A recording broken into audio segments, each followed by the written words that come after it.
If I asked you how wealthy you are, you might be tempted to open up your bank accounts. You might be tempted to see how much money you have saved, what assets you have, whether you own the home you're living in, if there's any vehicles under your name, perhaps some land that you may have bought or that has been passed down to you. You see, this is what society makes us believe comprises our true wealth. But that's only financial wealth. That's not actual real wealth, or the wealth that will really make us happy. You see, all of us have this incredible wealth of joy, of happiness, of peace and serenity, all right here, without having to do anything, without having to work 30, 40 years of our life to collect and to save and to build. It's all right here. But that's not how our mind works. That's not how we work. We're always constantly chasing and pursuing, going after the next dollar, going after the next prize, the next asset, something bigger and better than what we currently have. And while there is nothing inherently wrong with trying to grow and to secure a better form of living, we must also realize that that's just the superficial way of living. If your entire focus is how can I level up from where I am today to where I want to be tomorrow, then you might not be seeing the full picture. And that's what we see, right? We see, despite all the sort of glittering TikTok videos and Instagram posts and what you see in social media and, on TV and just in general about the wealthy, about the people who are well-to-do, behind kind of all that facade, behind all the glitter and glamour, there's actually a real and deep and unnerving sadness. There's an emptiness. It's almost paradoxical. How can someone that has everything in reality have nothing? And this is something that I've personally tried to grapple with as well, having one foot in the business world and one foot in the spiritual world. On the one hand, I have, just like many others, have to make a living, have to support myself. And of course, in the material world, in the physical plane, there's always questions of how can you progress, how can you develop, how can you make sure that not only you live a better life tomorrow, but your kids and anyone else who depends on you. So obviously there is going to be that struggle, that effort. But at the same time, I always have to remind myself that there's something more. There's something deeper that can't be explained, that can't be given by an employer or an investment or someone. It's already here. The only thing that needs to happen, if we are in search of some form of an activity or some form of doing, is the realization. The realization that we do have an abundance. And this extends far beyond, just practicing gratitude every day. Gratitude is obviously so important in our lives. I think it was Meister Eckhart that said, if you know only one prayer, if the only prayer you make in life is thank you, that is enough. And that's because when you are grateful, you put things into perspective. You count your blessings more than you count your setbacks or your challenges. And I guarantee you, no matter who you are, no matter how you stack them up side by side, your blessings will always be greater than your challenges. There's just no other way of looking at it. Us being alive here right now, whether that's in full health or in recovering health, whether that's with a bunch of people or alone, no matter what the circumstances may be, There is so much more that we can be grateful for than there is that we can complain about or be ungrateful for. And it really is all a matter of perspective. I was watching something earlier today. I think it was on Instagram, maybe. Eckhart Tolle, one of his videos, may have been from a while back, actually. I'm not really sure. But, he's talking about perspective and how important perspective is. And he explains so clearly and succinctly that the events and situations of your life, you might have some control over, but you don't have full control over, right? If you lose a loved one, or you lose your job, or some incredible misfortune falls upon you, chances are it was meant to be, or chances are you did not have full control to avert it or to avoid it by any means. But what you do have full control over is your perspective, is your thoughts about the situation, not the situation itself. And Eckhart beautifully explains that more often than not, it's the thoughts about the situation that are actually worse than the situation itself. It's our perspective that really colors the experience. Right? Think about it, for example, if you're watching this video, right? No matter who it is, they're still watching the same thing on their screen.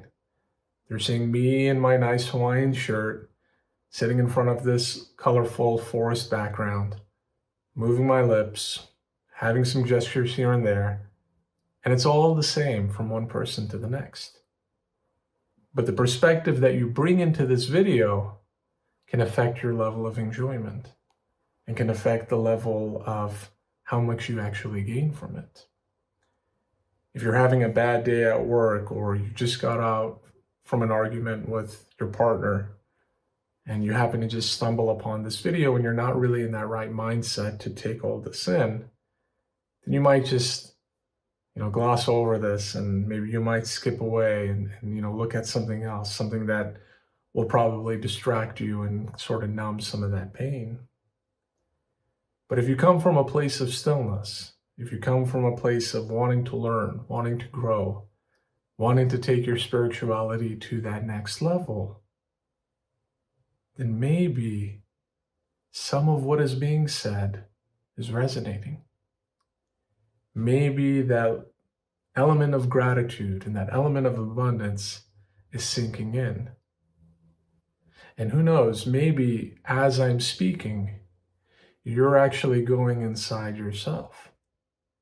You're plumbing through the depths of your being and almost feeling how full and complete you really are. Because it really is a feeling as well, right? When we talk about intuition, when we talk about gut feelings, science to this day cannot put a finger on what intuition is. What is inspiration? What is God-given guidance, right? These are things that we can't really study. We can't really analyze. We can't really describe. We can't really explain to someone else, but we know it to be true. We know that typically, whenever we're faced with a difficult decision to make, more than the mind offering insight and guidance, it's that gut feeling, it's that instinct that we have. And that instinct doesn't just come from nowhere. It comes from a well of knowledge. It comes from a spring of wisdom that we perhaps have not given full credit to, but it's always been there. And it's always accessible. It's always ready to give.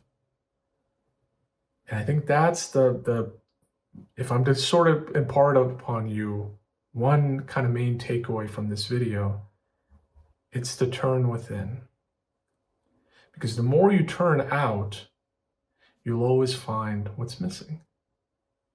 But the more you turn inward, the more you will realize what's already there.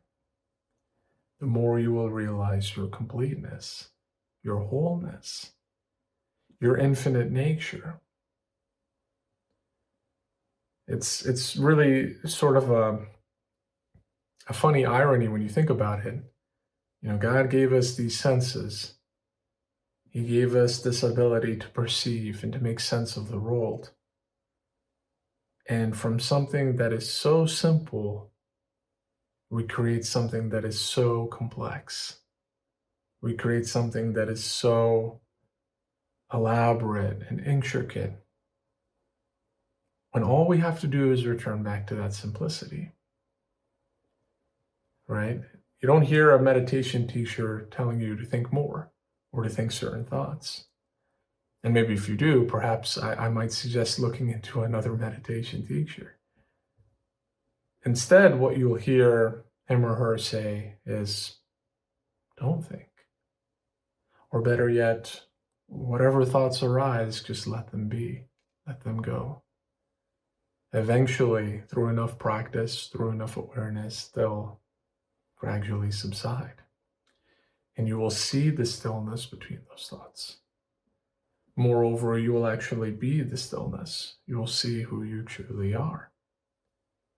But to get back to this point that we make the simple complex, look around every aspect of your life. How often do we make what is simple complex? Sometimes I think I mentioned in one of my other videos that I occasionally will have a sweet tooth, and definitely when I was younger, I would eat a lot of candy, right? A lot of artificial sweeteners and sugars and additives and things like that. But over the past few years, I've really grown an enjoyment and love for fruits, especially, sweet, tangy, tarty fruits. The Granny Smith apple is one of my favorites. And sometimes I think to myself, this is nature's candy. This is God's way of giving us something sweet to enjoy, a tasty treat. Yeah, but unfortunately, our taste buds have grown accustomed to that candy bar that has 40 ingredients, and that's made in a laboratory, and that has a shelf life of 3 to 4 years, whereas, the apple will rot in less than a week. And it's funny, interesting on that note, I came across a quote the other day: the longer the shelf life, the shorter your life.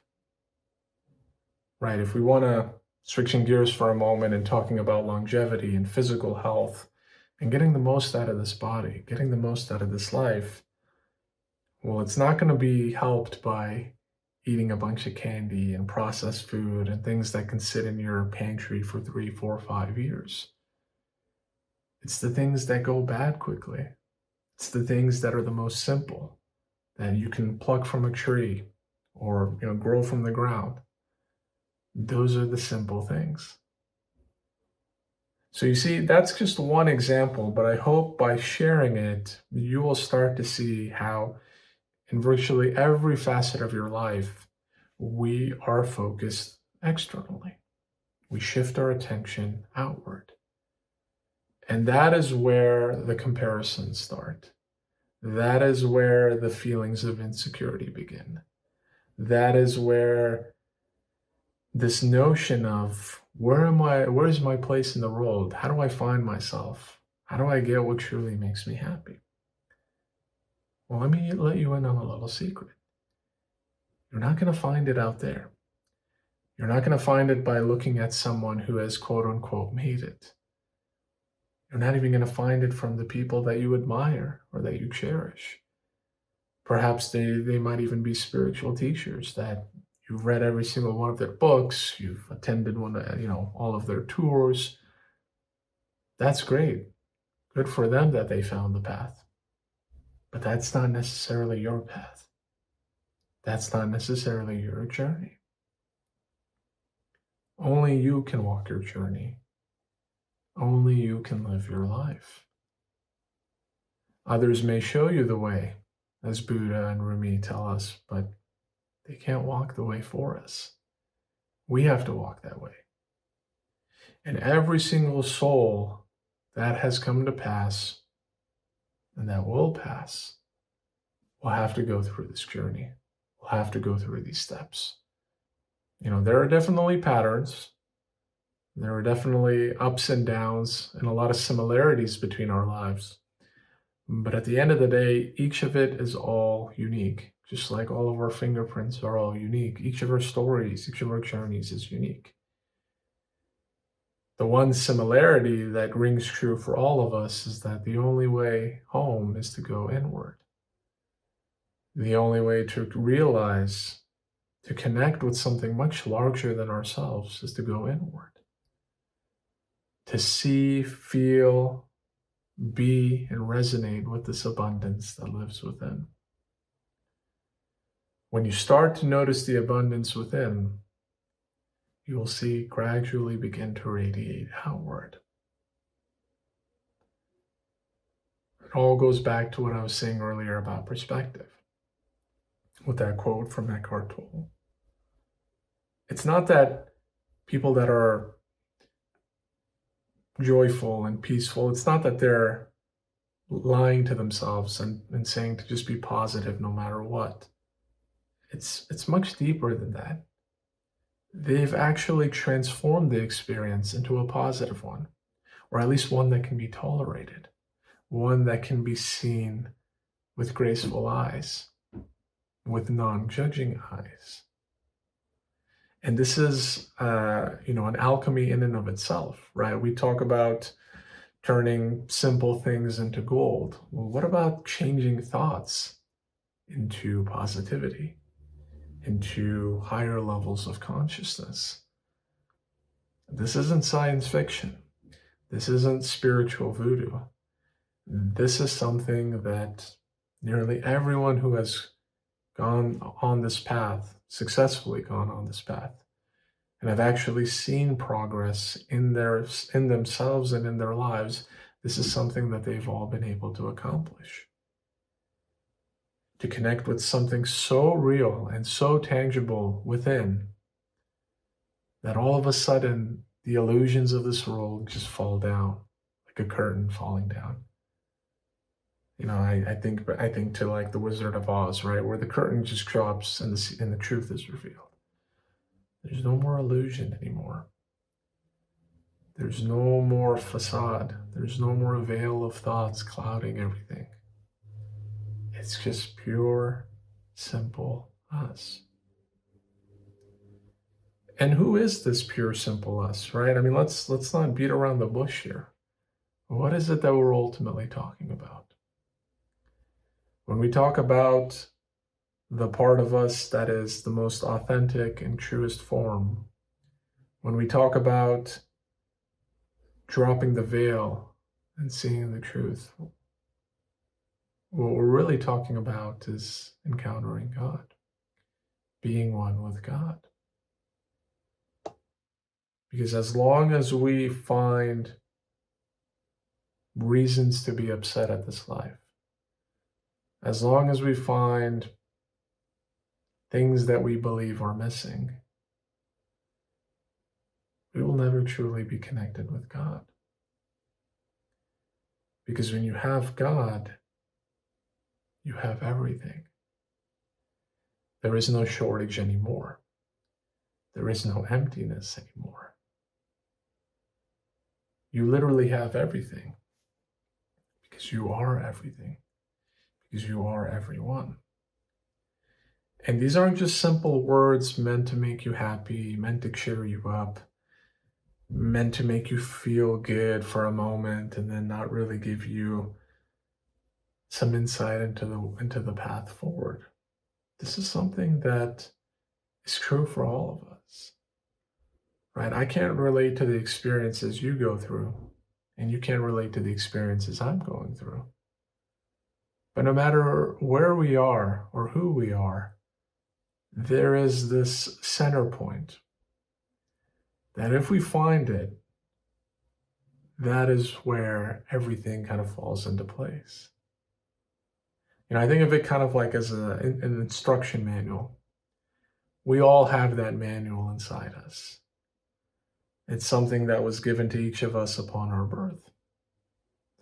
But it takes time to find that manual. It takes time to find ourselves.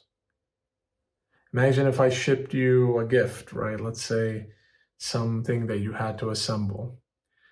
But I didn't give you the instruction manual. I didn't give you the instructions on how to put all the pieces together. Well, life is the same way.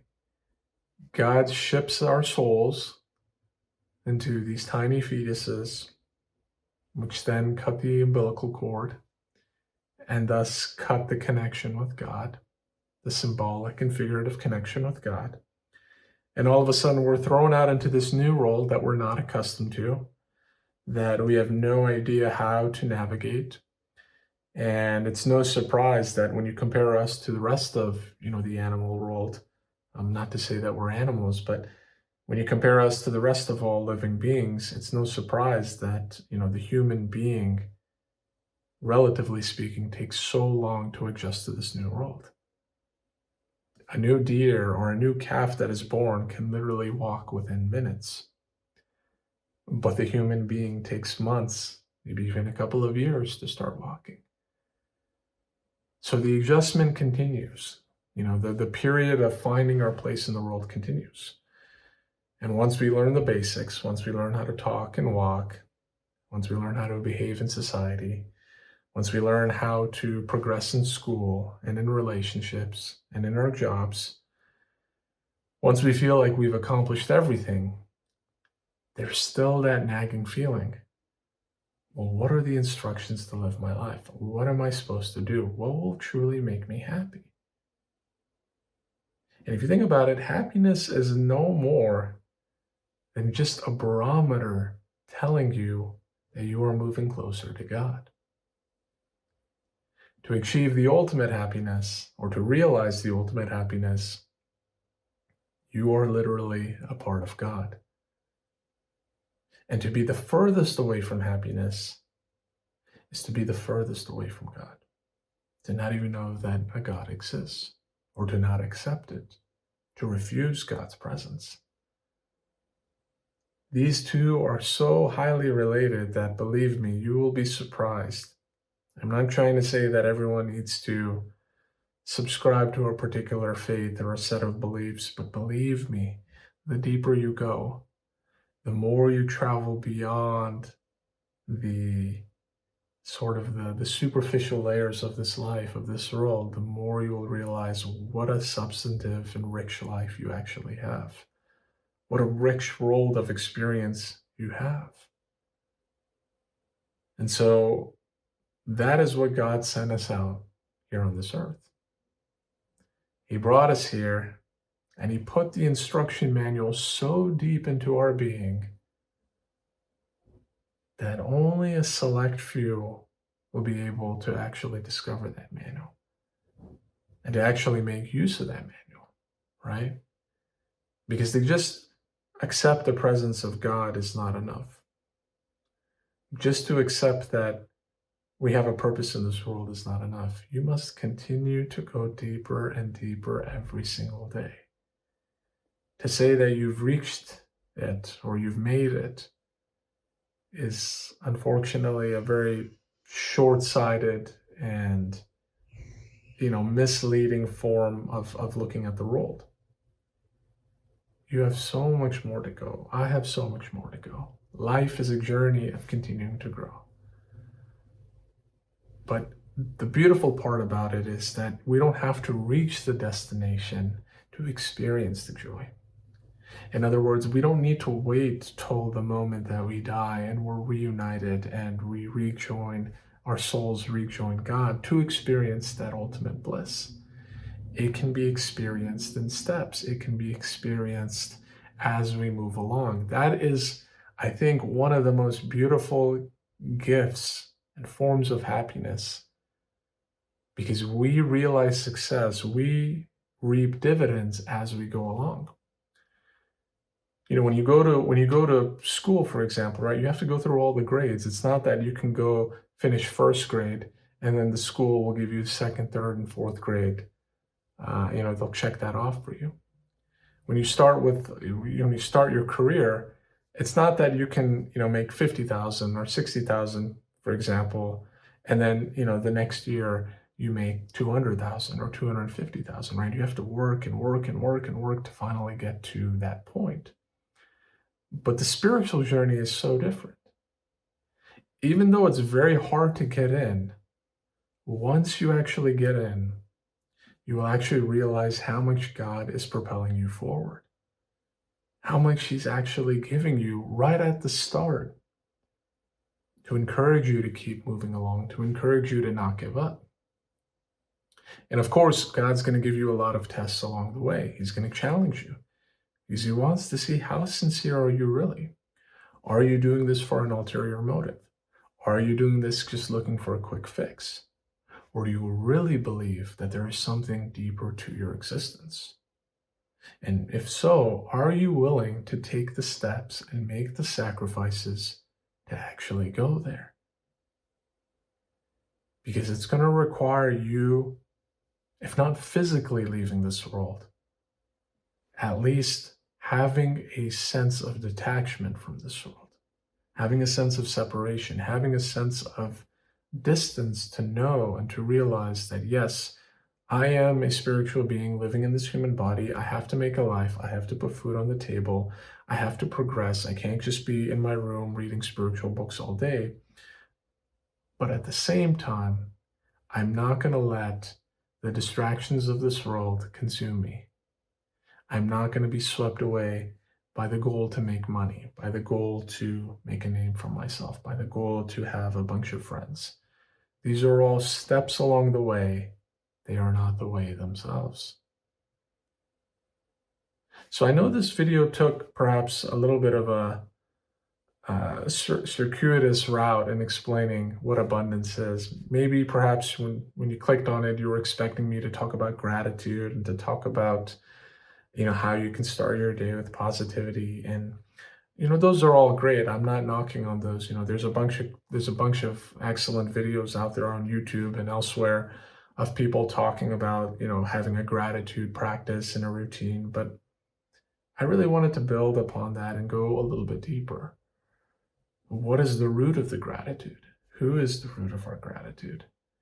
You see, it all connects back to this notion of self-discovery. Who am I? What is my purpose? What's really going to make me happy? If you just wake up and you just have a journal and you just say, I'm grateful till you're blue, well, that might work for a little bit, but it might not solve the deeper problems, the deeper issues, the deeper concerns you might be having. But spending the time to do the discovery just might be the thing that you need. So I hope you walk away from this video feeling like you have everything, because in all honesty, you do. It may take some time to realize it, and I'm not trying to brush away whatever hardships or difficulties or anything else you might be going through, but at the same time, a life living is better than not living at all. And I know I'm probably not, there might be others that might argue with me and bring examples of those who are truly experiencing incredible difficulties that I cannot even fathom. But I would argue that this life is truly a blessing from God. He wants us to experience all of it, the good, the bad, and the ugly. Because He wants us to realize that at the end of the day, this is just a dance, a game. What really matters is what's behind the game. What really matters is who is the one that created the game. As long as we can connect with Him and remember that and keep that the sole focus and core of our life, we will always be happy. We will always be abundant. So thank you so much for watching. I know this is a little bit longer than some of the other videos. I really do appreciate your support, especially those of you who have been following the channel for a while now, commenting. I mentioned before that I'm looking for ways to expand the platform. One of the things that I'm going to start offering pretty soon is spiritual counseling for those that, watch the videos and maybe enjoy it and benefit from it, but want to take it a step further and actually want that one-on-one support and feedback. It's something that I've been thinking about for some time now, but due to the busyness of life, I unfortunately haven't been able to fully roll it out yet, but that's certainly on my agenda. And there's a couple of other things that I'm trying to work on as well. It's still in a developmental stage, but all of that's to say, thank you so much for your support. It's your positive feedback that gives me confidence and encouragement to continue, not just through these videos, but as I mentioned, through these other forms of helping and being of service to the community. So I hope you enjoyed this. I hope you take some time to maybe explore the channel and let me know your thoughts. Thank you, and I'll see you next time. Bye bye.